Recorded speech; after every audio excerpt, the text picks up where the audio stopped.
On this episode, we get into the nitty-gritty of riding a bike in Bangkok. So if you're interested in riding for leisure or simply just to get to work, you'll get some good information on this episode of the Bangkok Podcast.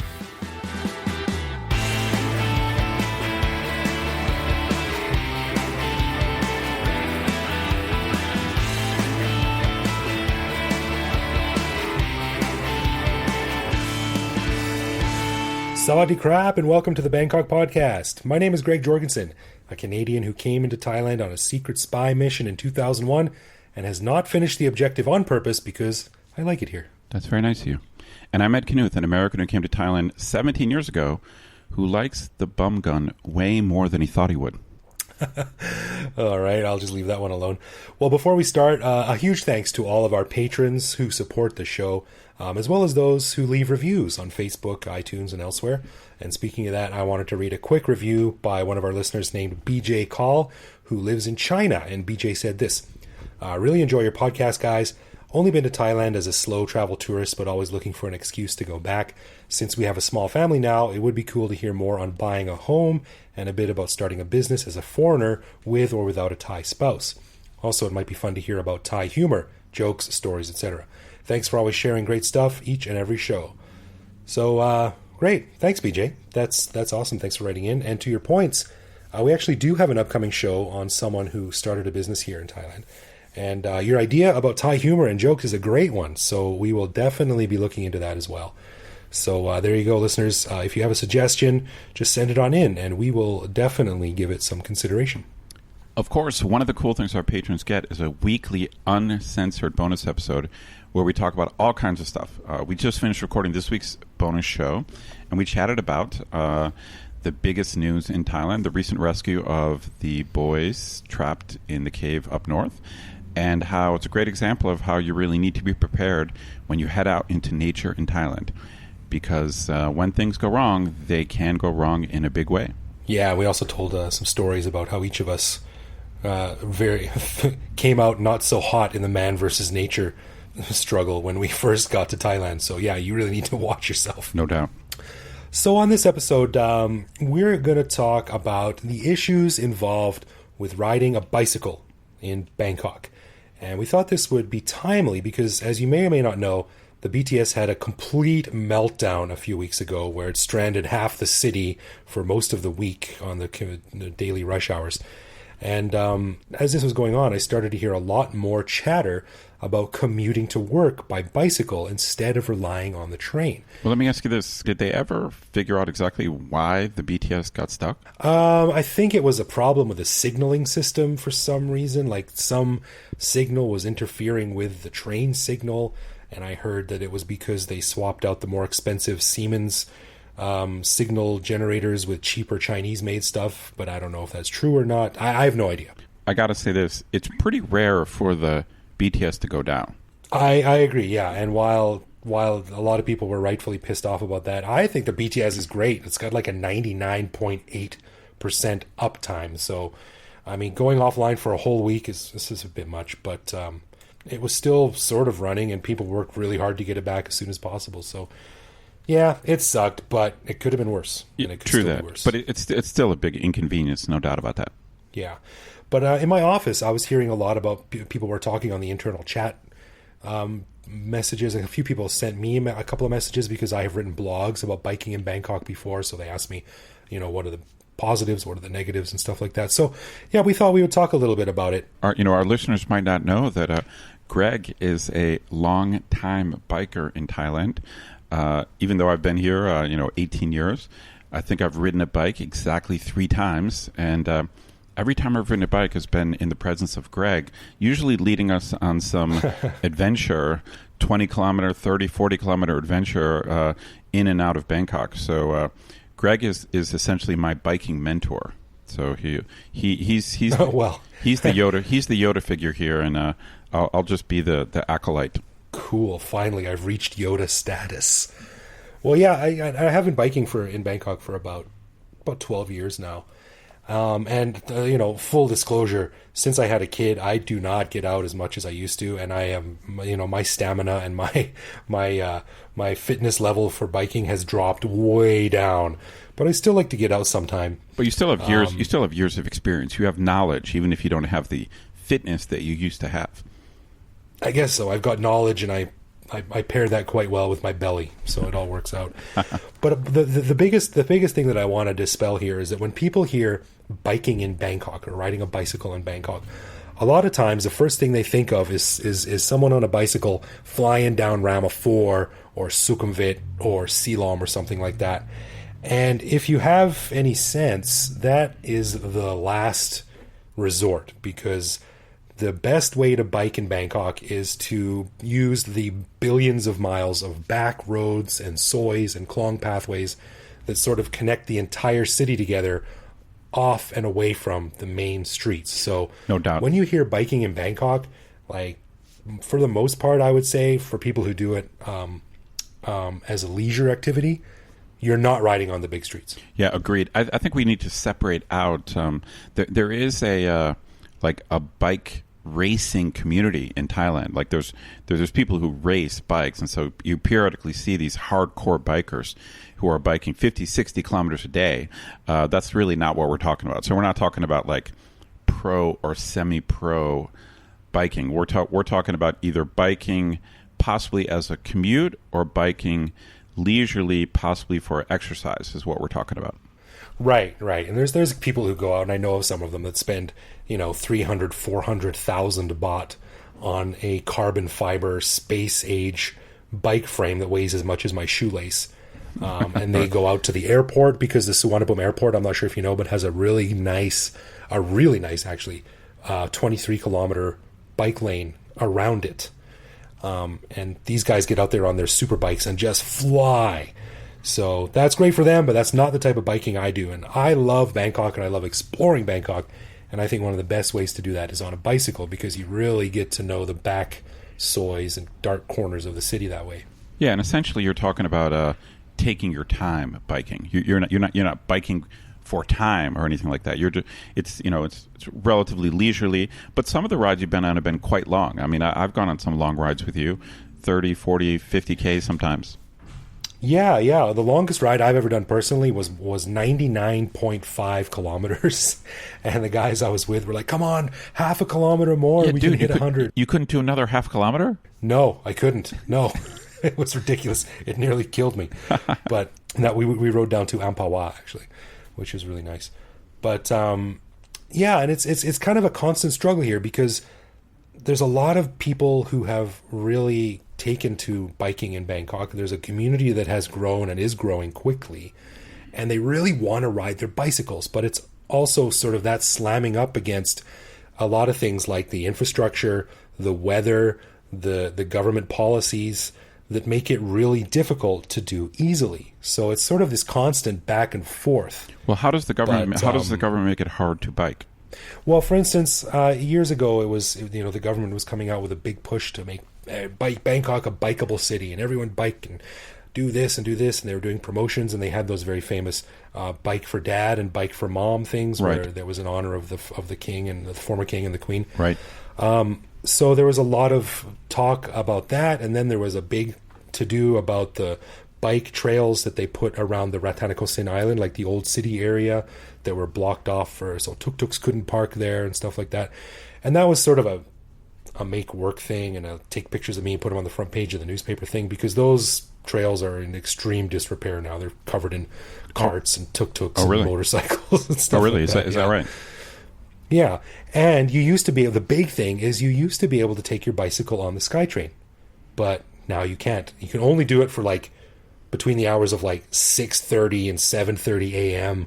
and like 9 to 10 p.m. or something like that, which is completely...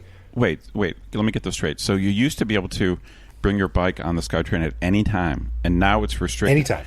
Yes, now it's restricted to the point where it's not even useful. So it sounds like the city's becoming less bikeable then. Yeah, I think. I mean, it's not something that's ongoing and consistently be getting worse, but there have been some policies that have been restricted or enacted that have made it worse. Like I used to go and meet my friends out down at out sort of an en Nut or up in Mo Chit, at the end of the SkyTrain, and it was like, no problem, I'll just jump on the SkyTrain, ride my bike to meet you guys, and then we can start from there, which gave us a lot of freedom and flexibility with where we could ride. Sure. But now you can't take your bike on the SkyTrain unless you go on these really inconvenient hours. So we're all sort of stuck in our own little areas, and it's really hard to meet up unless you have a car and a bike rack, and not everyone does. Now, is it possible to take a bike in a taxi? It's possible, right? To get it in the trunk, possibly. It's possible, but a lot of taxis will look at it and go no and just drive away. A lot of taxis also have those LPG, those liquid petroleum tanks in the back of the I see in the trunk, which makes it really hard to get a bike in. You can get a bike in the back seat, but you need to take off the front and the back wheel, and not everyone knows how to do that. It's kind of a pain in the ass. So again, it's just like it can be done. It's inconvenient, and there's no guarantee it'll work. Well, let me ask you this, just in general: is it safe biking in Thai traffic? Now, I know you were clear. It's not a good idea to go on major roads. But we all know how dangerous Thai roads are, and we all know how dangerous motorbikes are. Motorbikes are, I should say. So if a motorbike is dangerous, do you think a regular bicycle is safer? Wow, that's a good question. I wouldn't say that it's safer. Like what I always say is that riding a bicycle in Bangkok is not safe. It's never going to be safe. Riding a bicycle in any city in the world in traffic is never going to be safe. But I think that it's surprisingly safer than a lot of people think it is. And mostly that's because I think Thai drivers are pretty patient. And in a city, for instance, like Calgary or Vancouver, where I grew up, you have cars and you have motorcycles. And that's about it in terms of motorized vehicles. And buses, I guess, too. But they all have to abide by the same rules. Motorcycles have to abide by the same rules as cars. Right. You can't ride between traffic. You can't ride up on the sidewalk and stuff like that. But in Bangkok, like everyone who drives here is already looking for a motorcycle flying up beside them. They're already watching out for tuk-tuks parking on the side of the road, or buses veering over, or guys just randomly pushing like a snack cart along the side of the road. Right. So I think that Thai drivers are very aware of what's around them, what's in front of them, and what's behind them, and that makes it. I don't know what to say. I don't know what the right word is here. It's not safe. Well, you know what this reminds me of when people talk about how crazy Thai traffic is, and it definitely is. When people talk about accidents on Thai roads, which do happen, especially on motorbikes, my general impression is, I can't believe there's not more accidents than there are, which leads me to believe that I think Thais in many ways are actually good drivers. I know there's going to be some, I'll get some flack for saying that, but I think it meshes with your point. I think the roads are so chaotic, and Thai people in general know how chaotic they are, and most of the time they know how to navigate this chaos. It's just, of course, because it is a mess and a lot of the traffic laws aren't followed, there are accidents, but they actually manage the chaos fairly well. Right, and that goes back. I totally agree with you, and it goes back to that old thing. Like if you keep putting more and more and more rules and restrictions in place, eventually it becomes self-defeating, and you can't get anything done. Similar for traffic in Thailand and Bangkok, I think, in that there's a lot of traffic laws, but there's sort of guidelines, and everyone's kind of free to do their own thing, and for whatever reason it works because there's sort of a built-in amount of flexibility there. And if you're a bicycle sort of riding on the road, I think Thai drivers have a lot of patience. I agree. They're very forgiving. I agree. Another thing to remember is certainly a lot of totally innocent people are injured on Thai roads, whether they're pedestrians or people on motorbikes. So definitely there's horrible stories of totally innocent people who are victimized. But I do think a lot of the accidents and the deaths come from people doing stupid things, like motorbike guys going too fast, or tourists who are intoxicated and renting a motorbike. So you have to factor that in. So if you're on a bicycle and you are being careful yourself, it's not as dangerous as it sounds, or like the statistics on road safety can be a little bit deceiving, because many of the people who are injured are actually doing something stupid. Yeah, I would agree. And as an example, last year, maybe it was longer than that ago. I'm getting so old I can't even remember my dates. They all kind of blur into one big ball of history, you know. I decided to start riding my bicycle to work. And I live on the other side of the river, so I would ride my bicycle to the ferry, and I would get to Sapantaksin, and I would ride sort of basically straight up Silom, and then up Ratchadamri to Sukhumvit, where I worked. And when you're going along Sukhumvit at rush hour, like, no one's going fast enough for there to be any real accidents. Like, yeah, right, exactly. If I had bumped into a car, I probably would have fallen off my bike, and that's it. Now, that's not saying it was totally safe. And in fact, I did it for about 6 or 7 months. And then, you know, we had a baby, and my wife didn't like it. And it just, you know, like I said, it's never safe. And it's just a numbers game. It's statistics. The more you ride, the higher the chances are that something will happen eventually. Let me ask you along those lines, what, for someone who wants to go on a leisurely 2 or 3 hour bike ride, you know, in Bangkok, what safety precautions would you recommend? Like, obviously, they should be wearing helmets. You recommend helmets, of course. What else? At the very least, helmets. And, you know, like, there's a lot of companies in Bangkok that do bike tours, and I highly recommend them. They're awesome. There's Kovan Kessel, there's the Go Bangkok bike tours. There's all these different ones, probably about 8 or 10 of them, and they all do really good routes. But a lot of them I see their clients riding by, and they don't wear helmets, which I don't get. Like, helmets are cheap, and they can make a big difference. So, yeah, if you're going to ride a bike in Bangkok, like, absolutely wear a helmet. Beyond that, like, maybe if you can get one of those little rear view mirrors for your handlebar, they're handy. You know what else I think our listeners would appreciate? I remember this from back in the day. If I remember correctly, you and a buddy of ours did something rather unusual on some of our bike trips, something foreigners usually don't do in Bangkok. Oh, you're talking about the motorcycle jackets. Yeah, this is crazy. I thought this was I thought it was the strangest.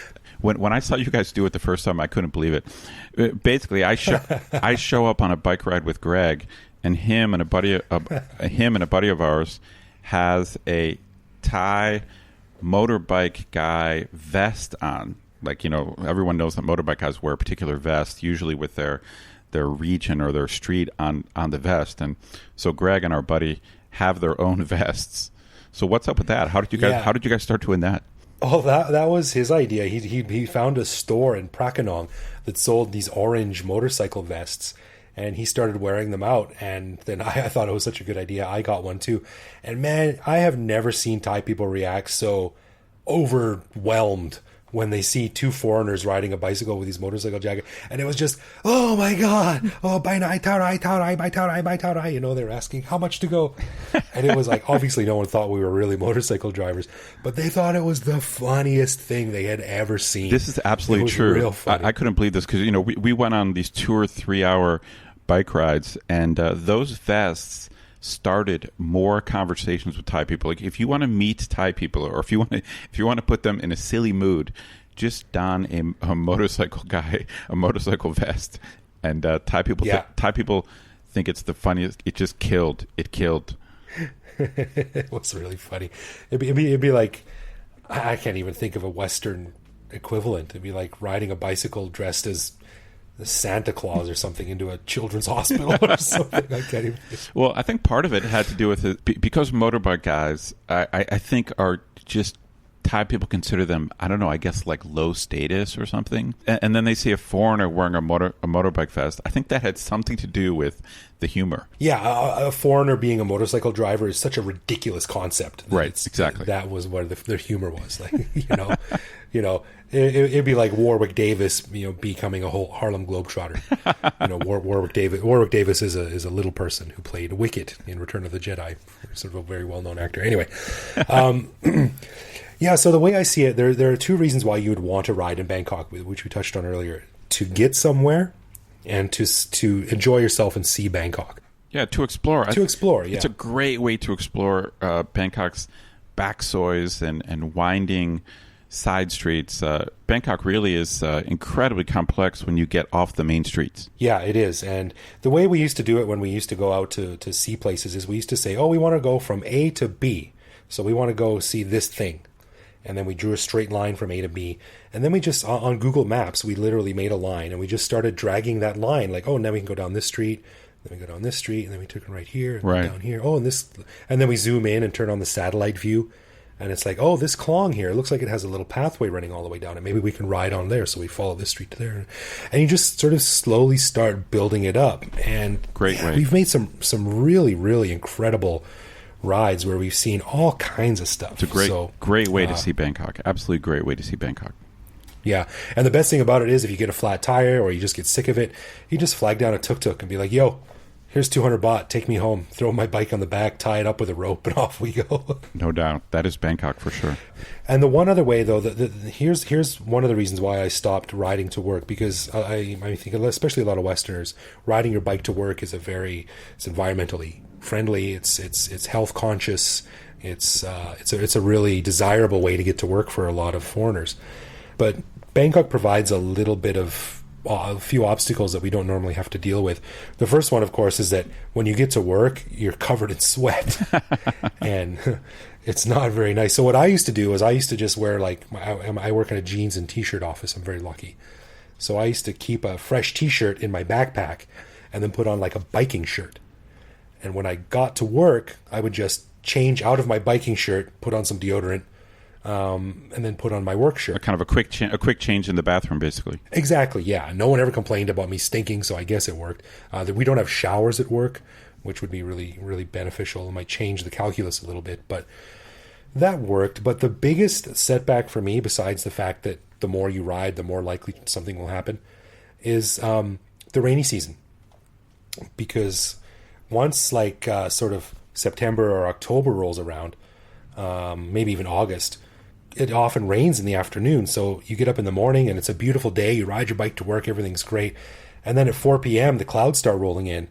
And unless you want to get really wet, you're kind of stuck at work. So then you got to take the skytrain home and leave your bike at work. And then the next day, you got to come. It just presents this like complicated. No, are the roads problem. Slick after the rain as well? Is that an issue, or is it mostly just when the rain is coming down? Mostly just when the rain is coming down. I mean, if you're going to ride on wet roads, you're probably going to get a little bit wet, and I don't think that would bother a lot of people. But it was just the logistics. Like a sudden rainstorm can throw your whole plan off in terms of the clothes you have, and what you're going to do the next day, and where you're going to park your bike, et cetera, et cetera. So that was a really sort of a big monkey in the wrench, as John McClane would say.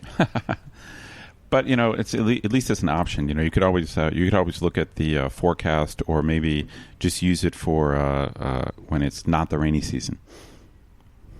Yeah. So it's definitely doable, but you do need to be prepared for the eventualities that come with living in Bangkok. But yeah, man. Well, we got to get you back out on a bike soon. We got to go on a couple more rides. I agree. Let's get back out there. Yeah, and I think the bottom line is that for anyone listening, if you're curious about it, I think riding a bike is just a superb way, it can't be beat, to explore Bangkok and really, really get to know it. But you do need to be fairly competent at riding and be prepared for some unexpected stuff like drainage grates that are wide enough to get your tires stuck, or rabid dogs chasing you, or some bus pulling in front of you, or something like that. So agreed. You have to have your wits about you, but if you can do it, it's awesome. I highly recommend it. Agreed. All right. Well, that being said, let's continue shaking things up a bit with a little bit of word association. This is a new feature where one of us says 3 words or phrases about Bangkok, and the other guy replies with the first thing that comes into his head. And you can even play along too at home. So Ed, this week I think it's your turn to stump me with something. All right, I don't know if I can stump you, but I got 3 words / I got 3 concepts, 3 Bangkok memes. I don't know if you know the word memes. 3 memes. Let's see what they bring up. You ready to go? Yeah, ready to go. Give me 3 in a row. All right, here we go. Number 1, sticky rice. Glutinous. Number 2, soy Arab. Hummus. Number 3, skin whitening. Bleach. Those, I think your associations were fairly literal this time. I think they were, yeah. They were fairly literal. Exactly. I think sticky rice actually is glutinous. I don't even know what I don't even know what glutinous means, but I think it is glutinous rice. When I think of the word glutinous, I think of my fingers sticking together like I'd just gotten crazy glue on them or something. So for me, the word glutinous is parallel to like really, really sticky food. Right. So I don't even know what rice, yeah. What is glutinous rice? Like what's the difference? What is it? Is it a different like species of rice, or is it how it's made, or is it normal rice cooked in a different way? Well, interesting question. And it just so happens that I am sitting in the computer hooked up to the internet. Oh, really? So I just typed that in, actually, and it says glutinous rice, or rhiza sativa, is a type of rice grown mainly in Southeast Asia and in the eastern parts of South Asia, which has opaque grains, very low amylose content, and is especially sticky when cooked. Oh, so it's it is a different species. It's a different grain of rice. It's not a cooking method. No, it is called glutinous, Latin from glutinosis, in the sense of being glue-like or sticky, and not in the sense of containing gluten, which it does not. Oh, interesting. So it literally, okay, so it's, glutinous literally means like glue. Okay, that makes sense. Yeah, that's you see. So my word association was actually dead on. It was absolutely dead on. Nice. Now, soy Arab, if our listeners don't know, is usually a I guess slang, or what's the right word? It's the unofficial name of soy 3/1. Right, Sukhumvit's 3/1 in the Nana area. One of my favorite areas of the whole city, actually, because it's just sort of like you stepped into a Moroccan souk or something. That's exactly right. Yeah, it's great. I was just there the other night, actually, and it's got some of the best Middle Eastern food in the city. There's a couple dozen restaurants in there, man. Whenever we go there, I happen to go to a restaurant that I really like called Al Firdaus. And it's got all the atmosphere of a dentist's waiting room, but it has really good hummus and amazing naan bread. So is that the chrome one? Is that the one that's all in chrome? There's one with like tons of chrome on the outside. No, that's Nefertiti. Nefertiti, okay. Yeah, Nefertiti's pretty good too. But this one place I went to, it's actually, they switched from a Lebanese restaurant. They hired a bunch of Yemeni chefs, so it's Yemeni food. And the falafels are excellent. The hummus is great. But they've got this bread, man. If you follow me on Twitter, you saw me post a picture of it today. Good times. The last thing I said was skin whitening. And I kind of expected a more negative response. Instead, you just said bleach. Well, I think that is the negative response, considering you're putting it on your armpits and your face and stuff. It's dangerous stuff. It bleaches your skin with chemicals. You're right. I think it literally is bleaching your skin. And most of our listeners will know what we're talking about, but in case some of you guys are overseas, you might not be aware that in Thailand, and I think also in other parts of Asia, there's a bizarre preference for lighter skin. And so Thai people, especially Thai women, it seems, they want their skin to be lighter, so they buy these creams that I think most of them contain dangerous bleaching substances. I don't know what it is, but they contain like dangerous substances that to make your skin lighter. It's the opposite of like skin tanning lotion. Right, to the point where sometimes it's even really difficult to find anything without whitening ingredients in it, even for men. They even have a nipple bleaching cream for the ladies. That's right. It's a weird marketing gimmick because so many people in Thailand want to be lighter or whiter that they just add that into other products, like any skincare product. Like if you just want, if you want to get like UV protection, it'll say like whitening, on the bottle. Yeah, and it's not good by any definition. Like there's no way to change the color of your skin by rubbing chemicals on it without doing some kind of damage. So when I first moved here, I didn't know anything about it, and I was really surprised. But it shows you how just weird human beings are. Where like if you're born white, you want to be darker. And if you're born with darker skin, you want to be lighter. It's just there's just the appeal of the exotic, the appeal of something different. It's bizarre. And it's easy to say like, oh, those crazy Asians and their desire for white skin, how quaint, how silly. But then we also have to remember that Western culture is the one that came up with anal bleaching, which is a pretty big thing now. I don't even want to know what that is, dude. I don't even want to go there. I saw a really funny tweet the other day that said they really missed an opportunity to call anal bleaching changing your ringtone. Okay, I think that's enough. I think that's enough. That's enough word association for today. Before we wrap up, I'd like to give a special thanks to all of our patrons who are listening now. As you know, we do not run ads or have sponsors, so we really do appreciate the support we get from our patrons. And if you want to get in touch with us, we are at Bangkok Podcast on Facebook and Twitter, or you can send us a message via the contact form on bangkokpodcast.com, where we make sure to answer every message. That's right. And you can also find us on the Line app, where we post each episode and carry on conversations with our listeners. You can also reach out directly to me on Twitter, where I am BKK Greg. So thank you for listening, everyone, and we will see you next week.